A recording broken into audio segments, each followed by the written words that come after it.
You're firing him? In front of everyone? There was laughter. Actual laughter. Not loud, not over the top, just enough to say, this is entertainment. Of course, the manager replied. If he wants to act like he belongs here, we'll remind him exactly where he stands. Another voice chimed in, amused. Man's been pushing a mop for months and thinks he's part of the team. More laughter. I stood just outside the glass conference room, one hand resting on the cart handle, the other holding a rag. I hadn't moved in at least a minute. They didn't lower their voices. They didn't care. Why would they? To them, I wasn't even in the conversation. I was just background, something that existed in the room without actually being seen. And in a few hours, they were planning to drag that background into the spotlight just to humiliate it. I didn't move, didn't react, just listen. Because what they didn't know was that this meeting they were so excited about was the last normal one they were ever going to have. My name is Daniel, and for the past 3 months, I've been working as a janitor in my own company. Yeah, that usually gets a reaction. It should, because no one does that unless there's a reason. And trust me, there was a reason. This company wasn't just something I inherited. It wasn't a lucky investment or some distant ownership stake. I built it from nothing, long nights, bad decisions, a few close calls that almost shut everything down before it even started. Every system, every department, every process. I knew how it worked.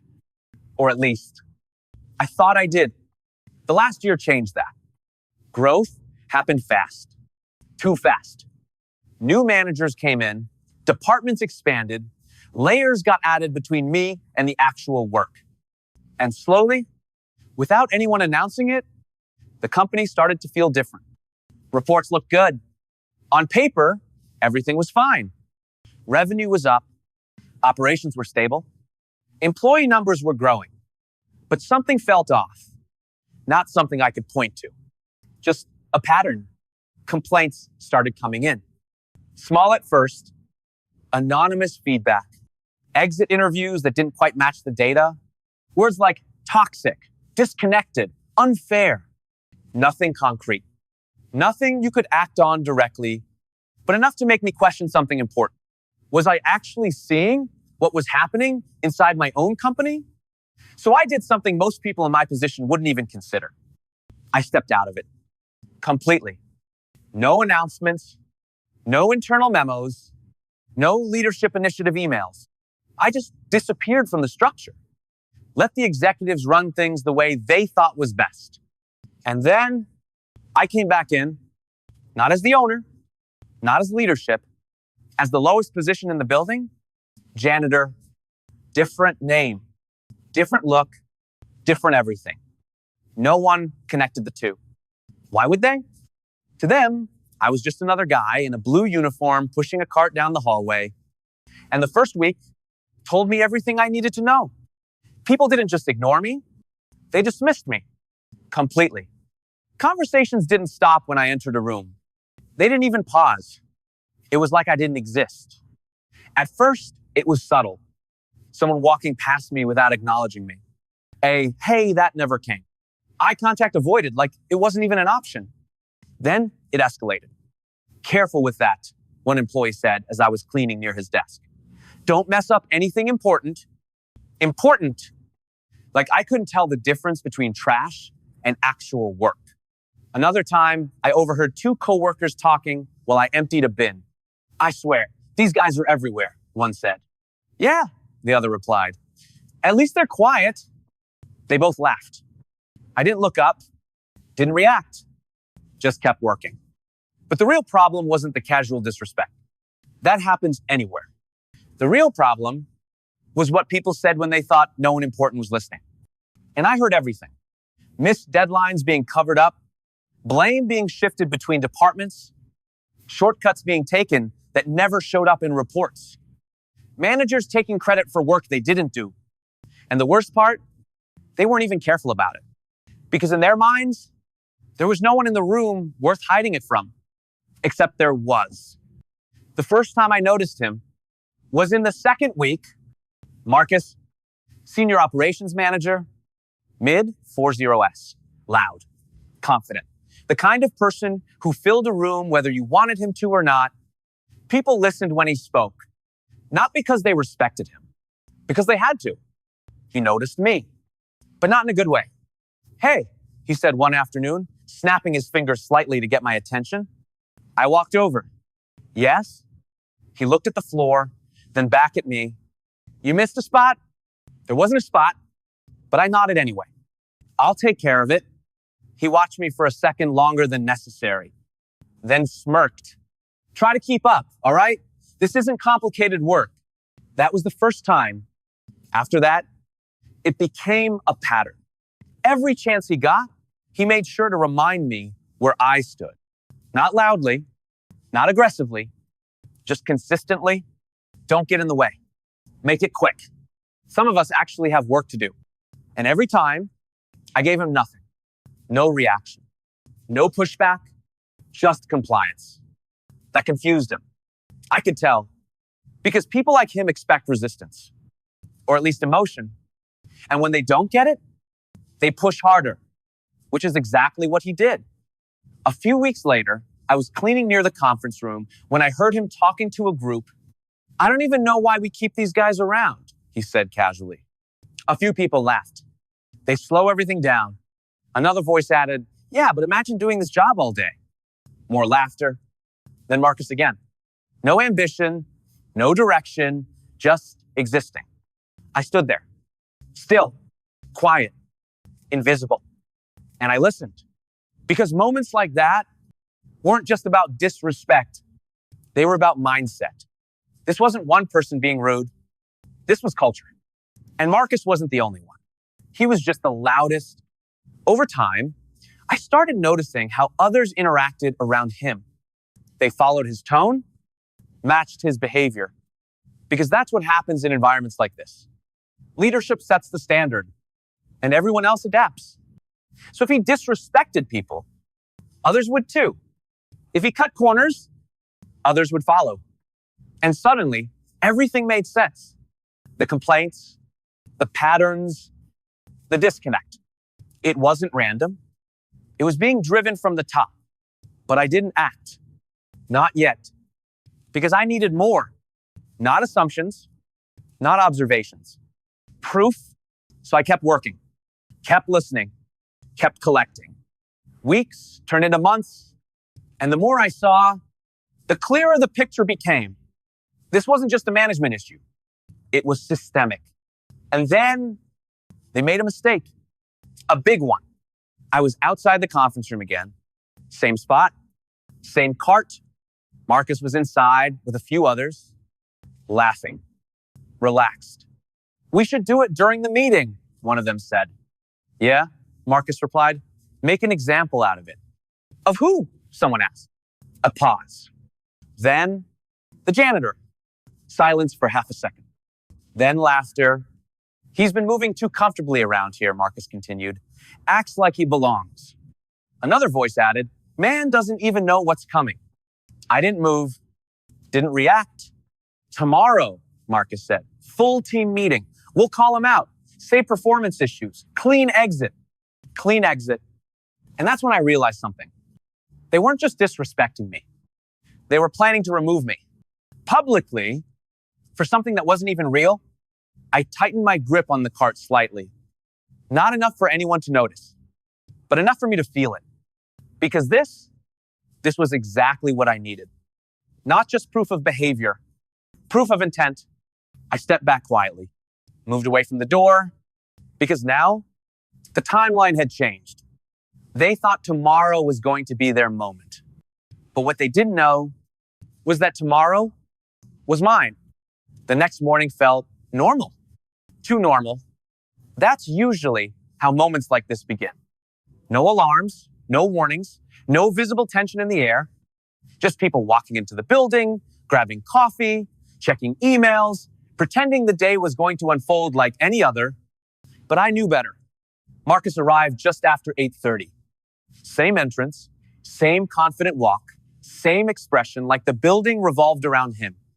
He didn't look at me when he passed by the lobby. Didn't need to. In his mind, I wasn't part of his world. Morning, one of the receptionists said as he walked by. He nodded once without slowing down. Meeting still on for 11? She asked. Yeah, he replied. Don't be late. No tone, no warmth, just authority. I was already inside the building when he passed. Same janitor uniform, same cart, same quiet presence. But internally, everything had shifted. Today wasn't about observing anymore. Today was about positioning. The meeting Marcus had been talking about, it wasn't just a random team update. It was scheduled, formally, by him, without realizing what he had triggered, because what he thought was a performance meeting was actually the exact moment I had been waiting for. Over the past weeks, I had quietly done something else alongside observation. I had made contact, privately, discreetly, with individuals who still understood how the company was originally structured, people who had been around long before the recent changes, people who remembered who I was before I stepped away. Not everyone knew that was intentional, but a small group did, and they were waiting for the signal. I didn't interact with them openly. No visible meetings, no scheduled discussions, just brief confirmations, quiet acknowledgments, everything done in a way that didn't attract attention. Because attention was the one thing I couldn't afford yet. At 10:45, the building started to shift. People preparing for the meeting, laptops being carried, documents printed, conversations becoming more focused. Marcus passed by the hallway again, this time more deliberate. He glanced at me briefly, long enough this time to register something different, not recognition, but curiosity. You've been around a lot lately, he said casually as he stopped near me. I looked up. Yes. He studied me for a second, trying to learn something. The tone wasn't aggressive, just probing, testing. I'm just doing my job, I replied. He smirked slightly. Good. Keep it that way. Then he walked off.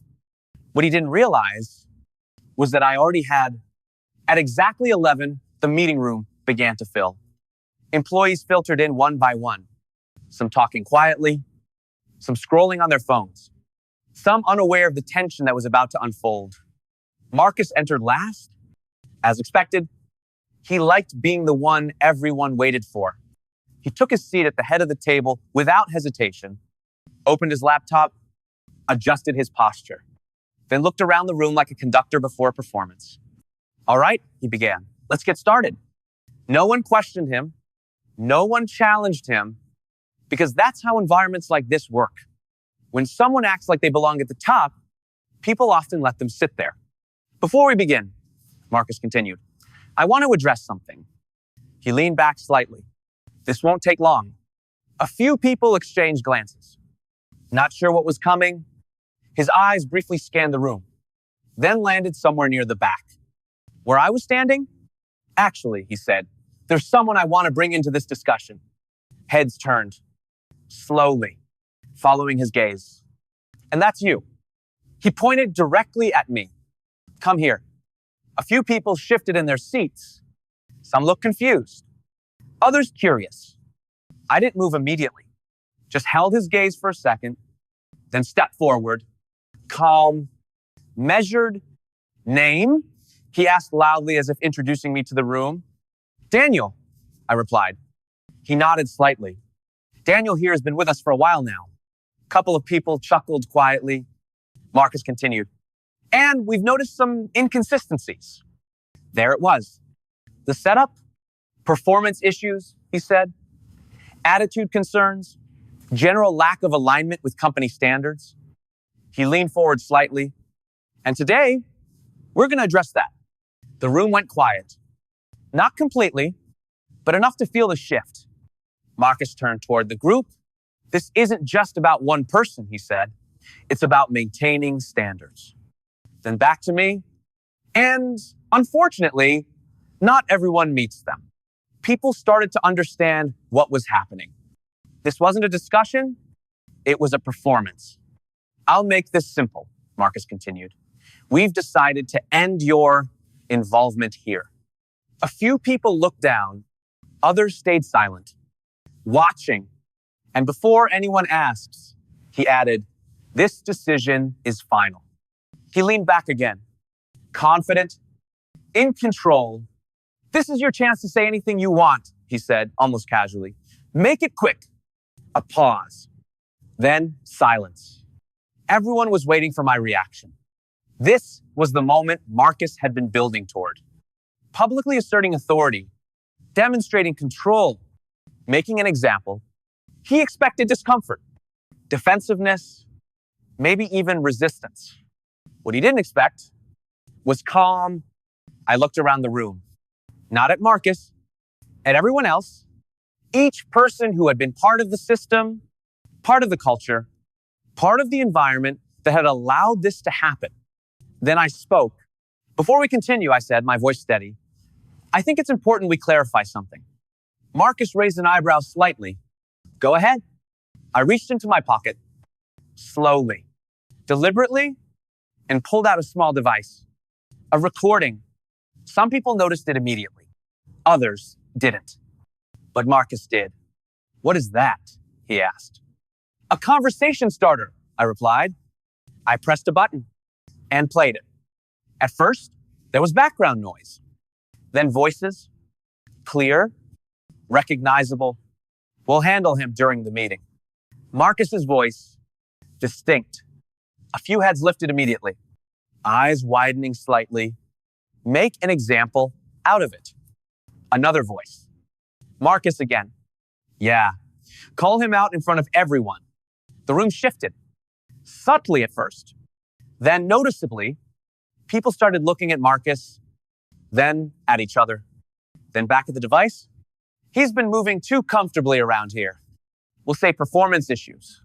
Clean exit. The recording continued, each word landing heavier than the last. Marcus's expression changed. Not dramatically, but enough. The confidence started to fade. "That's edited," he said quickly, not fully convinced, but reacting. I didn't stop the recording. "Let it play. We'll do it publicly. No pushback. People will follow." The room was no longer quiet. Whispers began. Small reactions. Confusion spreading. "Where did you get that?" someone asked from the side. I didn't answer immediately because that wasn't the point. The recording ended. Silence returned. But different this time. Not controlled, unstable. Marcus leaned forward slightly. "This doesn't change anything," he said. But his voice wasn't as steady as before. "Doesn't it?" I replied. I looked at him directly, not as someone beneath him, not as someone in his hierarchy, but as someone standing on equal ground. "Because if what's in that recording is accurate," I continued, "then this meeting isn't what you think it is." He frowned. "Explain." I paused just for a second, because this next moment would change everything. "You asked me to come here," I said calmly. "So I did." I turned slightly toward the room, then back to him. "But you made one assumption." A pause. Marcus didn't speak. Neither did anyone else. That I'm just an employee. The room held its breath, and I'm not. Silence. Thick. Immediate. Marcus's expression tightened. "What are you talking about?" I didn't answer. Not yet. Because the next part wasn't something that could be rushed. And just as the tension reached its peak, the door at the back of the room opened. Slowly, deliberately, and 3 people walked in. People Marcus didn't expect. People the room didn't expect. Senior board members. Marcus froze. For the first time since the meeting began, he looked uncertain. Because whatever control he thought he had was about to disappear completely. The moment the board members walked into the room, everything changed. Not loudly, not dramatically, but instantly, like someone had turned the gravity up inside the room and nobody had been warned. Conversations stopped mid-sentence. Phones lowered, eyes shifted toward the back door, and then toward Marcus. Marcus didn't move at first. He just stared. Like his brain was trying to process something that didn't fit into the version of reality he had built for himself. Why are they here? Someone whispered. No one answered. Because nobody knew, or at least nobody who was speaking up. The 3 board members walked in with calm, measured steps, no rush, no hesitation.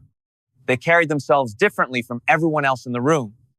Not louder, not more confident, just certain. They knew exactly why they were there. One of them nodded slightly toward me. A subtle acknowledgement. Nothing more, but it was enough. A few people noticed. And that small detail started raising questions that no one had answers for yet. Marcus finally stood up, slowly. What is going on? He asked, his voice still controlled, but with a crack forming underneath it. This wasn't scheduled. One of the board members stepped forward. Sit down, Marcus. No anger, no explanation, just instruction. Marcus hesitated. For a second, he didn't comply. Not because he was defiant, but because he didn't understand why he should. Then he sat. The room felt tighter now. Not physically, but mentally. Like everyone was waiting for something to snap. I stayed where I was, near the front, close enough to be seen clearly, far enough to observe everything unfold without interrupting the moment. One of the board members looked around the room. Let's continue, he said.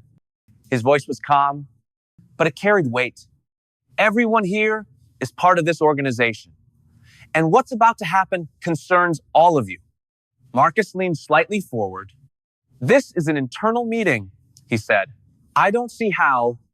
It concerns leadership, the board member interrupted. And that shut him up. There it was again.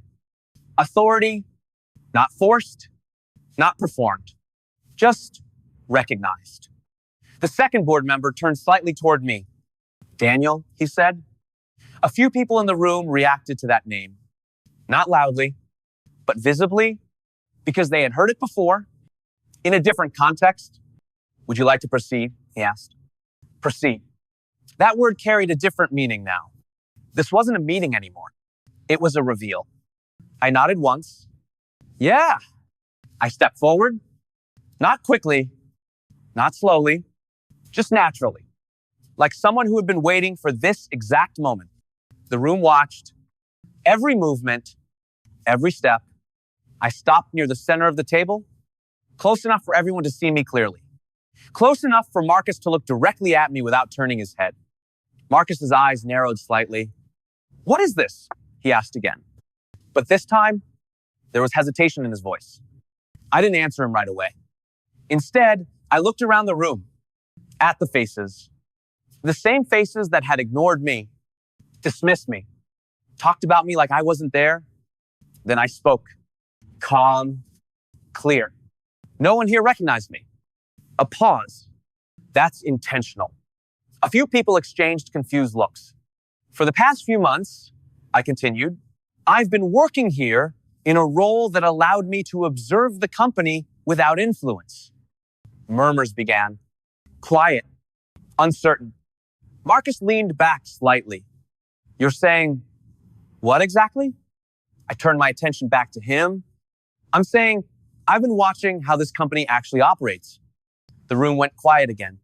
But this time, it was different. People weren't just listening. They were processing, re-evaluating. I've seen how people communicate when they think no one important is around, I said.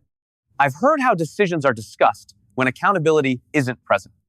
Marcus's expression hardened. This is ridiculous. But the tone lacked conviction now. Is it? I replied. I reached into my pocket again. Not for the recorder this time, but for a small folder. I've documented behavior, patterns, internal conversations, and decision-making processes that don't align with company standards. I placed the folder on the table. Gently. This isn't about one meeting, I continued. This is about a pattern. A few people shifted in their seats, uncomfortable, because they understood what that meant. The board member stepped forward again. Marcus, he said, this was not an isolated evaluation. Pause. This has been ongoing. Marcus looked between them, then back at me, then at the room, and for the first time, he didn't look in control. What evaluation? He asked. Who authorized this? I answered, I did. Silence. Immediate. Heavy. And then, it's my company. The words landed differently than anything before. Not loud, not dramatic, just final. A ripple moved through the room, people reacting in different ways. Confusion, shock, realization. Marcus laughed once, not because it was funny, but because his brain refused to accept it. This is a joke. No, I said. It's not. I looked directly at him. You've been managing operations under the assumption that this company was functioning normally. Pause, but it wasn't.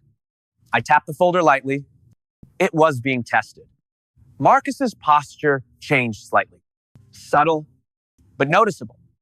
The confidence that had carried him earlier was gone. Tested? For what? Someone asked from the side. For integrity, I replied. For leadership behavior. For accountability. For how people act when they believe no one is watching.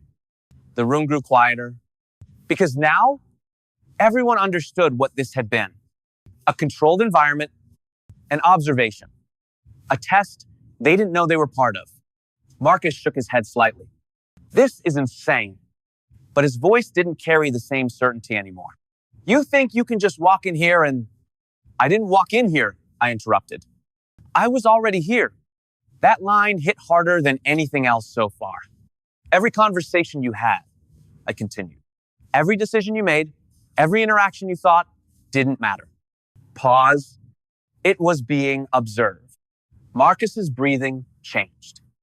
Not dramatically, but enough to notice. You made it very easy, I added, because you stopped treating people like they mattered. A few people in the room looked down, not out of guilt alone, but recognition. Let's talk about the recording, I said. I turned slightly toward the room, specifically what was said in it. Marcus straightened slightly, but didn't interrupt. You discussed removing an employee publicly, I said. Not based on performance data, but as an example. I looked back at him. That's not leadership. A pause. That's control. Marcus finally spoke again. You're twisting context. No, I replied. I'm presenting it in full. The board member stepped in again. The evidence aligns with what we've observed independently. That sentence changed everything. Because it wasn't just my word anymore. Marcus looked at the board members, then back at me, then around the room. For the first time, he wasn't sure where he stood. I've done nothing wrong, he said, but the tone was weaker now. That's not the question, I replied. The room went quiet again. The question is whether this environment reflects the standards this company is supposed to uphold. I let that settle. Because if it doesn't, I continued, then leadership has to change. Marcus stood up again, this time faster, more reactive. This is political. No, one of the board members said calmly. This is accountability. Another step forward. Marcus, he continued, your position is being terminated effective immediately. The words were direct, final, no room for negotiation. Silence followed. Not shocked silence this time. Processed silence. The kind that comes after understanding something fully. Marcus looked at me. Not angry. Not loud. Just empty. You set this up, he said quietly. I made sure the truth was visible, I replied. He didn't respond because there was nothing left to argue. The room remained still. Watching, processing, adjusting. Employees who had followed him were now reconsidering everything, not just his leadership, but their own behavior. Because when authority shifts, so does perspective. The board member addressed the room. Going forward, there will be structural changes. Pause. Policies will be reviewed. Leadership will be restructured, and accountability will be enforced across all levels. No applause, no reaction, Just understanding. Marcus gathered his things slowly. No dramatic exit, no final statement, just silence. As he walked past me, he paused briefly, not looking at me directly, just acknowledging the reality of the moment. You didn't lose because you were targeted, I said quietly. You lost because you stopped paying attention to the people around you. He didn't respond, and then he left. The room stayed still for a few seconds after he was gone. No one spoke. No one moved. Then slowly, people began to adjust. Sit straighter, look around differently, think differently, because everything they thought they knew had just been rewritten. I looked at the room one last time, not as a janitor, not as someone invisible, but as the person who had been watching the entire time. And then I said something that carried more weight than anything else that day. This company doesn't belong to any one person. Pause. It belongs to the standards it chooses to uphold. I stepped back, not to leave, but to let the room absorb it, because the message wasn't just for them, it was for what comes next. And as the reality settled in, one thing became clear to everyone present. The janitor they ignored was the one who had been in control the entire time,